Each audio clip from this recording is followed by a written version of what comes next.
Hi, guys. Welcome back to It's All Light. I'm your host, Natalie Baugh, and I'm so excited. Today we have one of my dear friends, Sam Jones. Hey guys, hey Nat. I'm honored to be here. This will be exciting. It is. When I was talking to Sam about what we were going to talk about today, I just got super giddy because all the things he loves, I'm like, ooh, I'm so excited to talk about all these things and learn from Sam. I met Sam forever ago. He had followed me on Instagram because we had a mutual friend, Alexis Osmond. Shout out to you. And he was really good friends with Alexis, is good friends with Alexis. And then like followed me on Instagram. He would like slide into my DMs a few times. I just thought he was Oh, just this nice kid. He was funny. oh And just Nat. like all these fun comments. And then we met at Alexis's house, and then he took me on one of the best first dates I've ever had. We repelled Battle Creek Falls, and he brought like all these yummy snacks, and yeah, from there we became really good friends. Welcome to the friend zone, brethren. Anyways, but I really did just like love having him as I love having him as a friend, and I think every time I see him I just am excited to talk to him just cuz he's very wise, and you'll figure that out throughout this episode. And he's just very adventurous. His Instagram is Safari Sam, which we'll hear a little bit more about later on. But yeah, I guess a few facts about Sam is he has gone paragliding among the Swiss Alps, open water shark diving in Fiji, bungee jumping in New Zealand, and swam with dolphins, wild dolphins in Hawaii. I like want to hear all these stories, but we're gonna let them fit in throughout the episode. But Sam, what else should we know about you? What's pertinent to Samuel Scott Jones? Oh, I mean, that's a pretty open-ended question, but I think I'm a goofball with a sense of adventure. I think that's me in a nutshell, if you really wanted to get to the nitty-gritty of it. I would agree. But you're also kind-hearted and and wise. You know, like the goofball can turn into a more serious type. I don't know. I feel like you're a good friend to people because you're trusting and fun. Anyways, yeah. Yeah, I appreciate that. Yeah. I'm excited to hear more about what you light up about. So, you sent me a list, but I'll let you share. What are some of your passions and things that light you up? Sorry. Yeah, no, definitely. I mean, I think no, I texted you this, but kind of my life motto, um, or at least the motto I've taken for my life is spend time doing the things you love with the people you love and help others do the same. Amen. And I think that really drives, at least I'd like to think it drives every decision I make in life. And I came to that motto, that life purpose, however you want to title it, um, when I took off for 2.5 years. That was, forever ago, but just really Yeah. during that time when I was going through, as I consider it, a low-key existential crisis, I just was really seeking the purpose and value of life, and I came upon that realization one day when I was canyoneering with some friends down in Capitol Reef. Yeah, it really. I remember having a conversation with my dad once, I think, and with the guy I was dating, but that's not pertinent. But we were talking about, is it the people you're with or the activity you're doing that matters more, right? Because, like, Mhm. you can go on a hike, and I do hikes sometimes by myself too, and it's like, I can do it and enjoy it and love it. But, like, when I'm with people I love, it's just 10 times better. Like, it doesn't matter what you're doing if you're with people you love. So I think being with people you love over the activity you're doing seems more important to me. But then when you combine the two, it's magic, right? Like when you're doing something you all love and you love the people you're with, like, and helping others do the same. How do you do that? How do you Sorry, say the question again. How How do do you you spend how time do with you people you help? love? Well, doing things you love with people you love and helping others do the same. How do you help others do the same? I don't really own a multi-million dollar business yet or anything of that sort. So it's for me right now, it's mostly creating opportunities, being a catalyst towards event or activities. Okay.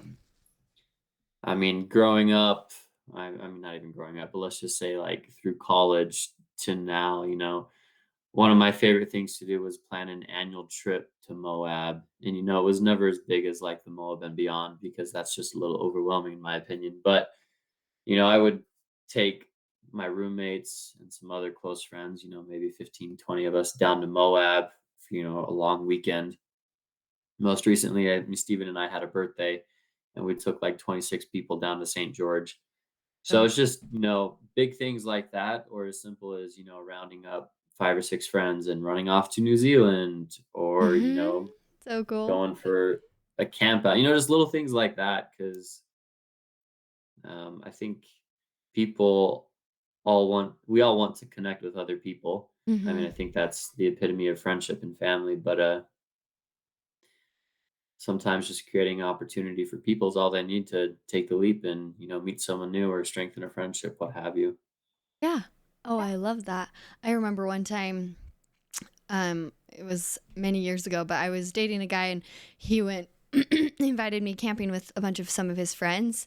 And I remember I didn't really know anyone, but like we went there and just like that intimate environment of just like a little campfire and playing little football and like no one else around minus these 10 people, like I still see these people around minus the guy I used to date and he's not in my life, but like, the random friends I met through him though, like, I see around, I'm like, "Oh my gosh, like, we have this Yeah. connection," and it's so cool that, like, that's one of my fondest memories, just creating being in that environment and building those connections, and then yeah, sometimes it's not, like, a friendship you see every day, but there's still a connection if you run into each other. I think the same goes Yeah, for definitely.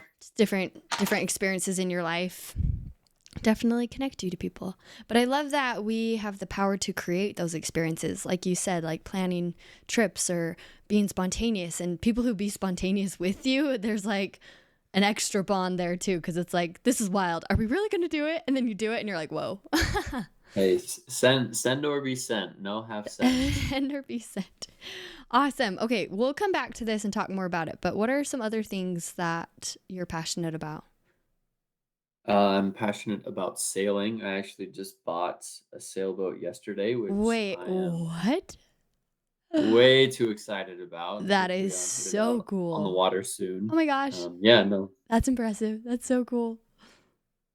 yeah, very excited. I'm wildly passionate about skiing. I think we all know Utah just had one of the best seasons since like the 80s or something like that. How many times did you get up there? Every week? I think I got up 30 times this year. That's amazing. I was looking back at it. I went 11 times in December, which I'm still not sure how I had that much time to go. Mhm. Um, but yeah, love to ski. Pretty Awesome. much, yeah. I used to rock climb a lot. Don't really do that anymore. Kind of phased that out. Yeah. Canyoneering, traveling, painting. Believe it or not, I really like painting. Hmm. That's awesome. I love So painting too. My goal is to do painting every fast Sunday, and today's a fast Sunday, and I should pull out my painting supplies. I Just guess you'll be painting today. yeah, I need to. I need to pull it out because yeah, there's something methodical and um, what's the word? Like therapeutic. Yeah, about painting. Cathartic. Yeah, exactly. So, in a list you sent me, you also said mental health, responsibility and agency, and adventure. So, you already said adventure, but mental health and Yeah. responsibility and agency, those kind of stood out to me because those are things that are pretty common in our day. And I've been thinking a lot about agency lately. And I'm just curious your thoughts on those things and why they matter to you. I guess starting with the responsibility and agency thing, that's honestly been more of a recent kick I've been on. Just Hmm. as I have been looking out at the world, reflecting on my own inner life, it seems like, and this is my perception, my opinion, but it seems that the world at large is shirking responsibility and accountability. Um, in a variety of ways. It's everyone wants everyone else to make them feel comfortable, which I'm all for tolerance, I'm all for acceptance and love, but it's like we've lost, at least I feel like in America, we've lost the ability to tolerate or accept opinions that might be different from our own and the ability to have discussions with others that have different opinions in a meaningful and positive way. I mean, you think about debate club. The whole point of debate club is to, share different ideas, different perspectives. Because I think rarely is the extreme the right answer in either direction, but oftentimes somewhere more in the middle ground, taking and giving, compromise, as it were. But anyways, that kind of just got me thinking about responsibility, and I actually stumbled upon a BYU devotional, which I don't know. Give me 2.5 seconds. Let me see if I Yeah. can find the name of it. There was one I recently loved called Wrestling with Comparison. It was so good. Highly recommend it to anyone listening. Wrestling with comparison. Yeah, it was That one of the sounds most very recent ones, insightful. but yeah, it was so Um, good. okay, so the name of this devotional was "Be 100% Responsible." Oh, yeah. Anyway, I gave that one a listen, and let me give you his name. Let's give credit where credit is due. Mm, Um, looking Lynn at it. G. Robbins. Oh, of course, yeah. Yeah. Yeah. Anyways, I just thought that was really insightful because he actually talked about how responsibility and agency are two principles that go hand in hand. And I don't know, are we allowed to get religious on this thing, Nat? Oh, yeah, sure. Yes. Well, no. So I thought it was interesting. I mean, if you take the LDS perspective of a premortal existence and, you know, the climax of conflict prior to this existence really had everything to do with agency, right? Um, so much so that God essentially cast out Lucifer and his followers in the name of preserving our agency. And then you come to Earth, where I feel, and I've experienced this myself, so many of us are very bad at making decisions.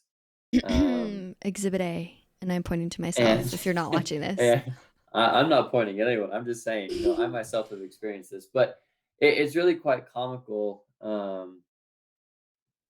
how important agency was and is central to this life and our progression as people, Yeah. um, and yet how poorly we use that divine gift and opportunity. And anyways, Mm, that devotional just went on to talk about how when we give up responsibility, we give up our agency, we give up our power, we give up our ability to become more, to improve a situation or to right or wrong. mm, Because it's actually very gratifying to point a finger or to blame someone else and say, "No, you need change. You need to make amends. You need to make me feel comfortable." yeah. And in a picture perfect world, that'd be ideal, right? Someone offends you, or maybe your parents screwed up raising you. I think we all have some degree of trauma from our parents, and it'd be really great to just be like, you know what, you suck. You need to X, Y, Z. You need to fix it. But like, they're human. You're human. Um, Everyone you encounter is human. You are really the only one that you can control. You are really the only one you can change. Yeah. Anyways, I could monologue on that for a while. No, I like that. And as you were talking, I heard in your voice and what you were saying that like just the connection is stronger than we think with how important agency is and then how important it is to be responsible. I like the word stewardship too. Like we're given so many things in our lives and we have control over what we do and how we handle it. And that could be different Mhm. circumstances we're put in. That could be just, yeah, decisions we make. Like we have every right to make whatever choices we want in our lives. And I feel like that's where I struggle with agency is that I feel pressure for every decision I make. And I wonder where that Yeah, pressure comes from. And like I know I get to choose and do everything. And I've always loved like thinking about, okay, so God has a plan for me, but agency is that plan. So then like how is God in the details of my life and how is God putting people in my life and directing me when I'm choosing? What are your thoughts on that? yeah. Well, I mean, just to your point, and I really liked how you said agency is the plan. I think one, societal, cultural, and especially if you are LDS and live in Utah Valley, there is religious pressure, which all too often leads to shame. And then suddenly we get put in this black and white dichotomy of like it's right or it's wrong. And don't get me wrong, there is a moral right and there's a moral wrong. Mhm. But I feel like so often the question is more a matter of good, better, or best. It's not so much a Always. right or wrong. And I Always, think you and I had always. talked about this briefly. Mhm. Yeah. But I mean, to your point, how is God in the details? If you want my opinion, God is going to, to a degree, He's going to give you what you want. Um, Yeah. Yep. What we he choose, He's right? not. No, and exactly, and I don't think it's God. God would obviously hope and try and you know push you for the better things of this world. Whatever, I'm not going to try and spell those out. That's I think for each person to decide on their own. But like God is not going to be over there trying to coerce you towards the good. He's not going to be some government program mandating that you have to do something. Right. That's just Um, not who God is. Yeah. yeah, the whole idea is was so eloquently stated is teach men correct principles and let them govern themselves. Um, I think there's a reason God would want us to behave a certain way. Mhm. And however anyone wants to identify God, feel free to do so, higher power or whatnot. But I think because there's real knowledge and insight that a higher being has that can say, "Hey, if you live this way, you'll actually be happier in the long run." Mhm. Um, but there, I was trying to remember. You had brought up something else that I just really wanted to speak on momentarily. We might have to come back to it, but Okay. oh, actually, I just remembered it. But in terms of the right or wrong, Yeah. versus good, better, best, I think something that has helped me as I have progressed through life is one, getting away from like the right or wrong, black and white. Like dating, for example, here in Utah, it's like, oh, should I go on a date with this person? Is it right? Is it wrong? It's like, no, like, dude, just like calm down. You're just getting to know someone. You're expanding your horizons in life. Um, and the same thing with like taking a job or like moving somewhere else, We I think especially out here we have this tendency to catastrophize everything rather than just like have it be part of an experience. Yeah. I think too in one of the books I read that was helping me as I like worked on my own perception of right and wrong and choice and everything is like um looking at like sin or other things or like right or wrong, like what if it was more of like educational, um like the learning process, that experience behind it rather than like, oh, you darn messed up, you went on a date with someone or you moved somewhere, you took a job or you bought something you shouldn't have, like a car when you weren't financially able, like, yeah, maybe not the best choice, the world's not going to end. And you can learn from that, you can move forward and then have wisdom for future decisions in life. Right. Right. Hmm. I feel like in addition to that, we will make good decisions, we will make better decisions, and we will make best decisions. And I feel like the more good and better decisions we make, it starts to highlight what the best decision could be. You date and date and you have breakups and you date other people and like you sift out good, better until you choose what's best, which it's hard to choose what's best, but like we are designed to be able to have feelings and read our feelings, even though that feels impossible to me at times. But like that's part of the agency. We get to choose what our feelings mean in a sense. It's all spurred by our thoughts and how we think and what that creates in our lives. So it's like to distinguish between good, better, and best is kind of just what are we looking for in life and what do we want in our life, right? Like, yeah, it's good to go. Oh, and there you go. Yeah, it's good to go on a hike by myself. It might be better if I had someone with me, but it might be best if I have someone I love with me, right? But Yeah. then again, best could be going by myself and having that meditation time for myself. So it's circumstantial, right? Yeah, well, I mean, I think to your point, you're really just nailing these things on the head, intentional or not. But um, I think to fully exercise agency, responsibility, you have to fully know yourself. You have to know what you want, which Hmm. requires that responsibility, right? So if you want to fully exercise agency, you need to be willing to fully exercise responsibility. But to fully exercise responsibility, you need to know what direction you want to take things, because otherwise, you're a boat on the ocean without a rudder. You're not Um, responsible for anything.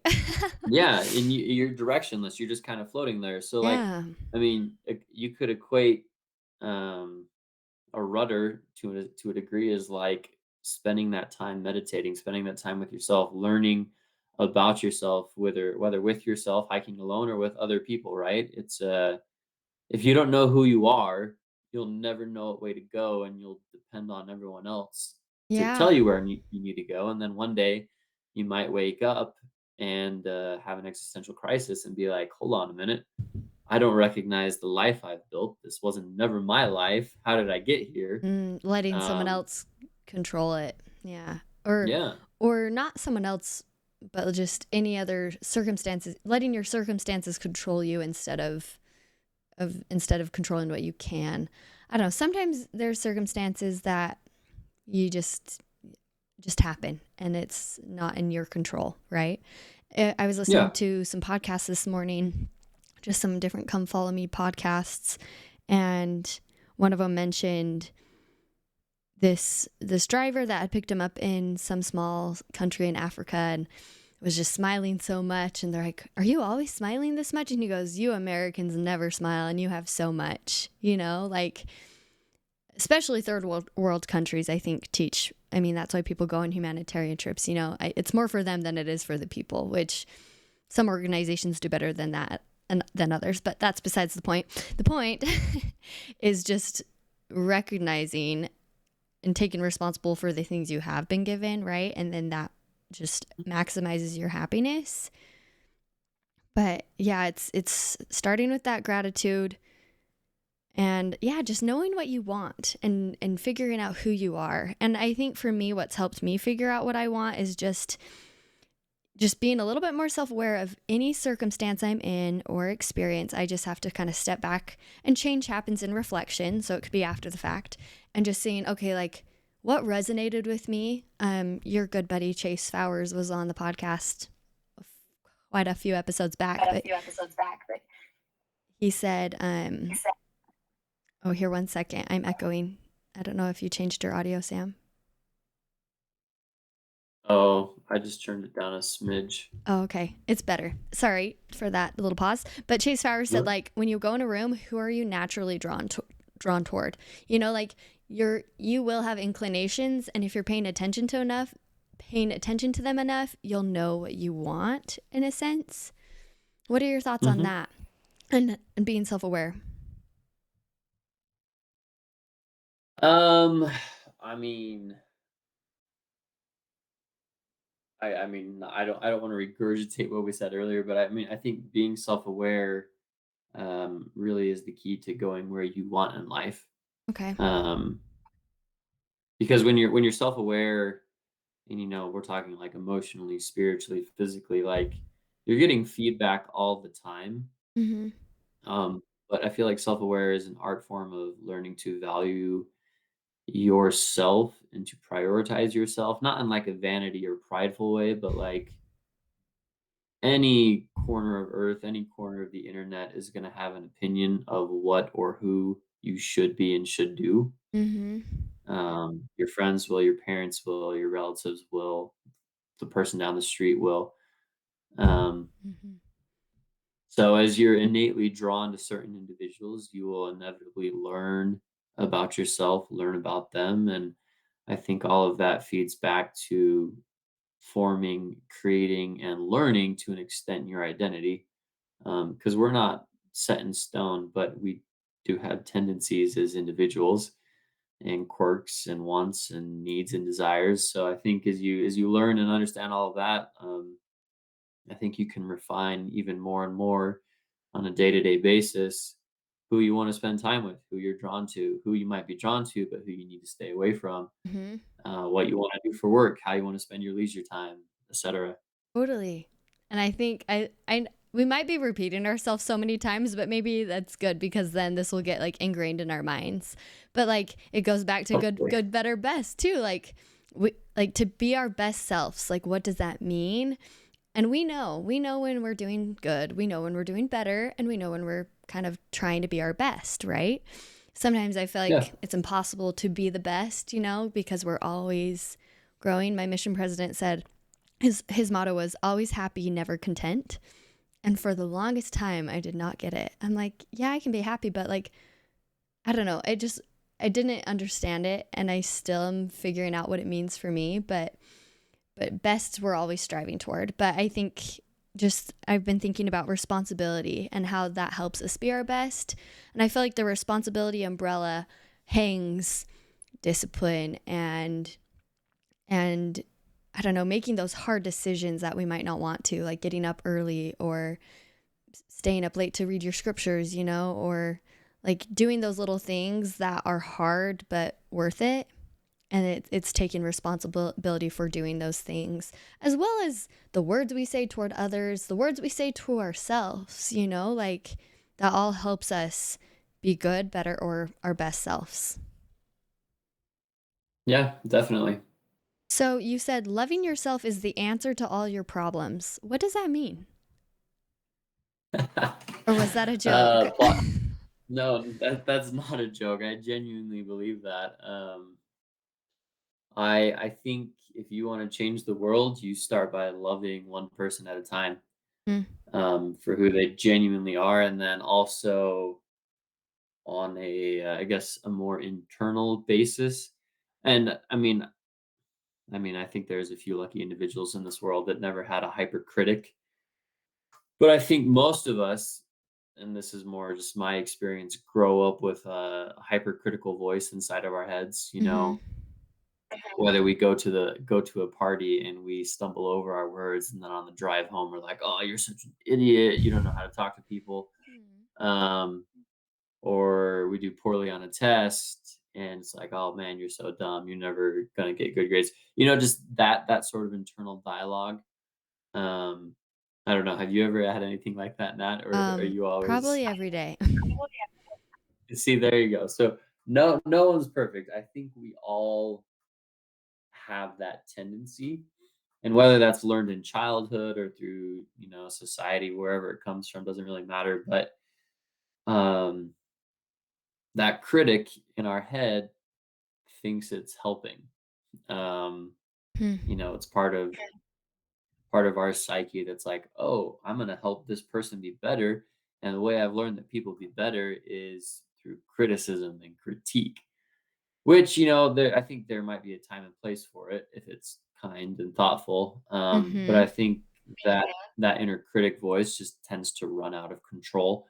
And more than anything, I think it tends to exacerbate underlying issues, and can heighten anxiety. It can cause stress. It can cause depression. It can cause disappointment, sadness, loneliness, all these things. Because like when we start listening to that critical voice inside of our head, we sometimes it's easier just to agree with it, right? Especially after you've listened to that voice for who knows how many years, how many decades. Right? Um, which takes me back to the point of love. Love is the solution. Loving yourself when you feel you are most unworthy of love, and offering compassion when you feel that all you need is a heavy hand, um, can do wonders for yourself. And I'm not saying, I feel like sometimes it needs to be said, like there's still accountability, there's still responsibility. If you're a jerk to someone, yeah, you still need to apologize. But it's more like when we feel that we've like let someone down, especially when it's unintentional, or maybe we did try hard, or maybe we didn't try as hard as we could, and we failed at something, we did a bad job, whatever the circumstance is. When that hypercritical voice starts blaring, I think that's when self-love can be the most important thing we can do for ourselves, and it takes practice. It takes so much practice, but over time, if you do it, and you sometimes ask that critical voice in your head for help to do the opposite, rather love yourself rather than be mean, um, the narrative starts to change. I mean, I don't know if you've ever had a time in your life where you did something wrong or you messed up. I mean, I do you want I can share a story on this if you'd like. Yeah. But so one time, and this is kind of like not my first experience, but this is one of the experiences I had where like I was helping my parents remodel a house, and one of the things that needed to be changed was the faucet on the bathtub. And for plumbing, sometimes there's copper pipes that come out of the wall. Anyways, the faucet piece I had bought from Home Depot, um, whatever for whatever reason, different size. I don't know exactly what happened, but I thought I needed to cut off this copper piece, Oh no. and not the end of the world, but anyways, what could have been like an easy $15 swap out this faucet piece ended up being like a $500 expense because we had to call a plumber Oh who then had to no. come weld on a copper piece, yada yada yada. Mm-hmm. My dad was already paying me to, work on the house. So, anyways, I felt this tremendous sense of like guilt, um, and anguish because I like, oh no, I messed up. I cost my dad like another $500. And I was very apologetic. I was like, look, I'm so sorry. I'll pay for this. This was my bad. I didn't really get what I was doing. Um, I cut it off. I shouldn't have. Anyways, he was just like very much all he did in that situation, which it may seem trivial, but just like the way he said it, and I'm not even gonna get close to it, but he was like, "It's okay. I understand. I love you. I'll take care of it. Thanks for helping out with the house." And like there was no contempt, there was no passive aggressiveness in his words, there was no ulterior motive. It was just straight up like, "You're cool, man. Thanks. I love you. It's taken care of." Um, and I mean that was an external example, but like that is the type of compassion and love when you make a $500 mistake, whether morally, spiritually, emotionally, or otherwise. That's the type of love and compassion you need to offer yourself with the aim of bettering, because if you are met with love when you make a mistake, not to like, "Oh, you made a mistake, good job," but, "Hey, you made a mistake, I love you, you can try again." Your motivation to get up the next time will be so much greater than it is when you feel like you're gonna get met with a contempt voice every time. Oh, I love that. I think everyone far too often is hard on themselves. And I Yeah, no, think, I agree. yeah, and I think we do focus on the critiques and the criticism way more than we focus on our strengths. And I've learned kind of my work teaches focus 80% on your strengths and what you're good at.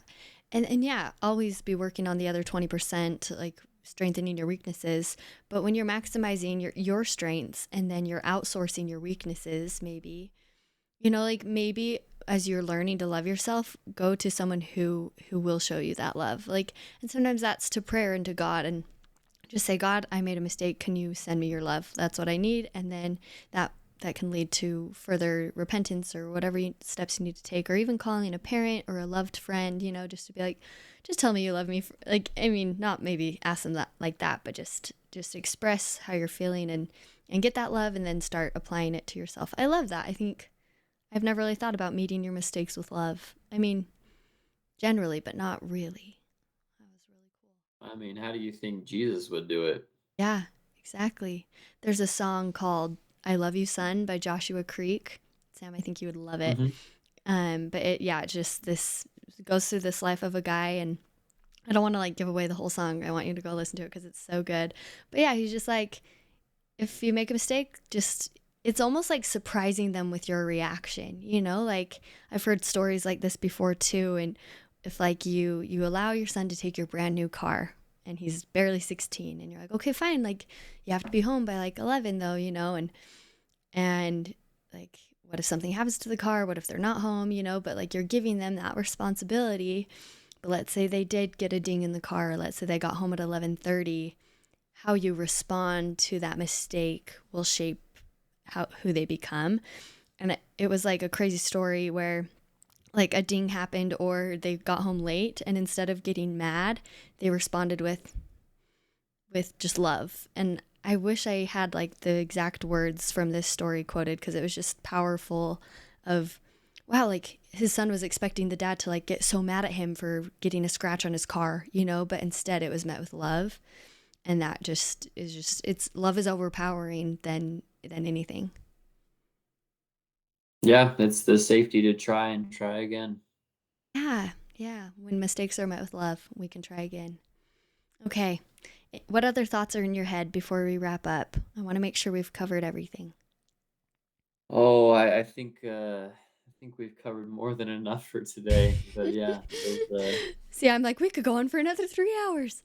Just kidding. oh, I mean, my mind brims with endless thoughts on love and self-awareness and responsibility and all those things. And I'm sure adventure ties in with it. And then like we've kind of been talking about mental health in an abstract way, but yeah, it all connects. Being Oh, it does, adventurous, yes. I feel like being adventurous ties into it all by just by your motto, right? And when we're doing something that fills our cup in our lives, it propels us to be the best. Yeah, truly does. Okay, so what's from our conversation today, what do you feel like is your biggest takeaway? Love yourself enough to be responsible. Mm, I like that. I like that a lot. Being responsible is hard. It does take work, huh? It does. Accountability is scary, but, if Very. you truly wanna reap the benefits of all the good in life, you have to be 100% responsible because if not, you won't fully enjoy the benefit of any good you do. Right. Um, When you take responsibility and when you make choices, I mean, life is full of choices, but when you make daily choices and big decisions, and when you're confident in those choices, then you're more responsible because you're like, oh, I chose this. I'm responsible for this. yeah, exactly. Good or bad. So, people I think tend to hyper focus on the negative, the Mm-hmm. consequences, but consequences can also be good things. Because they could either promote you to be better or I don't know. I feel like sometimes mistakes are made and there's consequences, and that happens maybe 1,000 times. You're like, why do I keep making the same mistake and the same consequence? Like going to bed too late. I feel like that's common for everybody. You know, you're just like, I could have been in bed 2 hours ago, yet here I am. And it's like, how many Mhm. times does that happen until we're propelled to just go to bed earlier, you know, or get off our phones? Like, Exactly. there's so many little things, and I think just maybe make a list of all the things and then choose one, just one to focus on. But yeah, I think my biggest takeaway today was just meeting your mistakes with love, self love. Like loving yourself is the answer to all your problems in a roundabout way because then it propels you to serve others when you're doing okay. Yeah, Yeah. I love that. Well, I appreciated this and I want to end it with Safari Sam. Can you show us a little bit who you are? What do you mean, Safari Sam, show you who I am? You have a little accent, and I think people want to hear it. Oh, you want me to do the accent? Yeah. Okay, I feel like, I could 1, I haven't done the accent in forever. I'm happy to do it, but if this is going on YouTube or could go viral. any social platform, oh, well, no, I just think I just need to clarify first that I was in New Zealand with friends for, like, 10 days. And I have always loved the New Zealand accent. So while we were there, we decided that we would just start speaking in New Zealand accents. Basically, I don't want someone to come across and be like, cultural appropriation. I feel like those people need to go out and see the world and just enjoy culture for what it is. Not to mock it, but just like Enjoy it.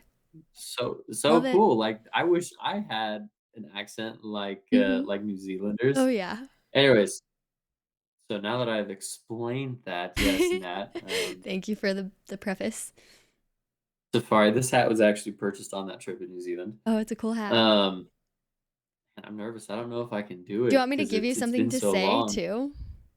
No, I mean, I typically like, "Hey, man, I'm Safari Sam, and I'm ready to go on an adventure with everybody. Yeah, I can just kind of talk like this sometimes. Not the best accent, but adventuring, rock climbing, canyoneering, sleeping in, that type of stuff. Very fun, very exciting." Very fun. I wish I could do it. That's me with a southern Yeah, accent. I pretend to have a southern accent sometimes because I just want it so bad. But yeah, yeah, I mean, that's okay. my parents. Maybe I'll move to New Zealand and raise my kids there, Oh and my then I can gosh, that talk would be like that. amazing. That's what I feel about the South. I'm like, if I move to the South and let my kids be raised, yes, ma'am, no, sir, but like with a little twang, I'm like, I'm in. Yeah, Well, that's always good fun. I think stuff. that hopefully brightened everybody's day just hearing that fun little accent. And I don't know, don't be Well, afraid to do accents. You feel silly and it might only last a minute, but it's so fun just to try. I did it in myself by yes, myself yes, in it my car. is. Yeah. To see what accents you're good at. I don't know. It's just fun to pretend. But anyways, yeah, be adventurous. I love that Safari Sam is adventurous and it encompasses spending time doing things you love with people you love and helping others do the same. So, thank you and we'll talk to you all next week. Bye.